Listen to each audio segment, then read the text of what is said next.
Oh, I don't think encourage them. I think we do a lot on daily basis on terms of our week or our next game or our last game. A lot of that. So keep that really in focus because the big picture is sort of the outside. So you got to really stay inside on what you're good at and what you can get better at. Not so much that standings part. First game back after the last road trip, you sort of said, I mean, that's always a tough game, and you sort of lamented the lack of emotion from the team. What do you want to see from them? Well, because that was true. You guys asked me, I told you the truth. So can't get in trouble for telling the truth. What do you want to see from them going into tomorrow's game? Let's continue having good starts. I think that quite honest, our road record has been really good. If you look at it, you take that at the end of the year and say, if you take that at the start of the year, you go, yep, we'll get them 40-some points in the road, and that'll be good.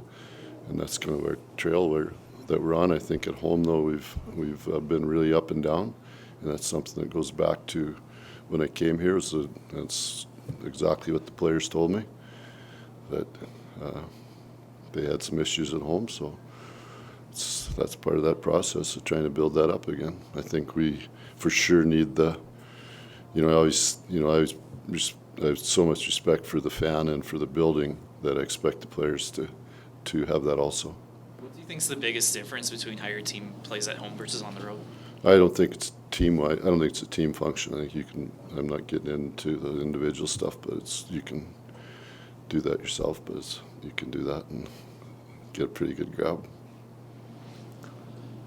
With the league getting younger, not a lot of guys are having career years at the age of 30 or older. Tyler Toffoli is. Why?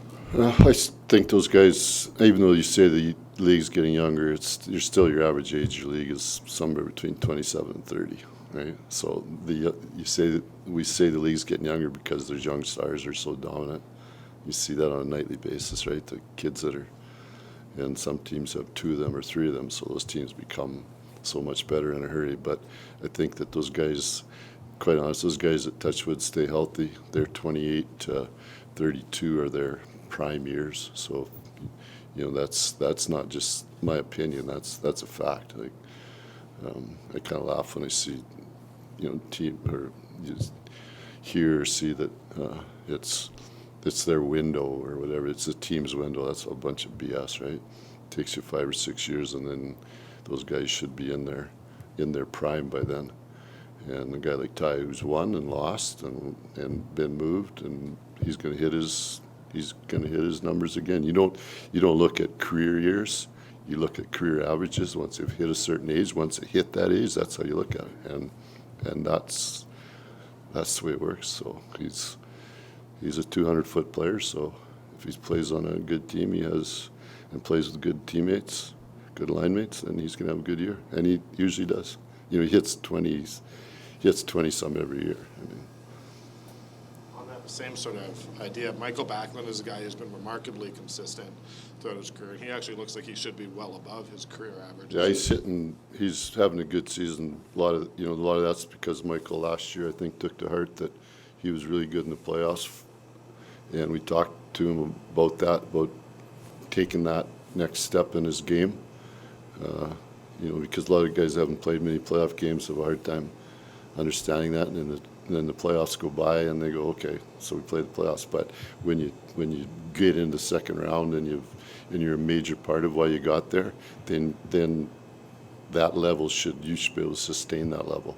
I think having so that in his bank, and then also with backs was really important. Was quite honest. There's 3 really well-rounded centermen.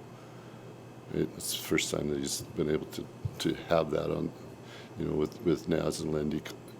So the 3 of them, and they complement each other so that their minutes are better minutes, right? So, they're within, they're within probably 3 or 4 regular even strength shifts a game, and that's where they should be, right? That's why they're all having, if you look at it, good numbers. Even Lindy's, that's as good a season. Everybody wants to talk about Lindy saying him being a 40-goal scorer. Well, he was a 40-goal scorer because he played with 2 guys that were plus 60 and scored 40 goals, right? So go figure. He's probably going to have his high in points this season. So it's the same as backs. You put him in his right spot where he should be, get him with the right guys, and then he can be productive. A little bit different. If you know, Mark Giordano is now the all-time leader in the league in blocked shots. You saw a lot of him here. Just your thoughts on it. Yeah, I think obviously had Gio as a young player and then as a veteran player, right? So he was a student and he worked at it. He became a complete player, right? And he'll be the first one to tell you, he became 200-foot player, and he wanted to play on a good team, and he wanted to be a leader, and he accomplished all that. Have you seen what you wanted to from the power play since you switched it up last Wednesday? Since the break, All-Star break, we were I think the 9th best power play in the league, so it's not since last Wednesday.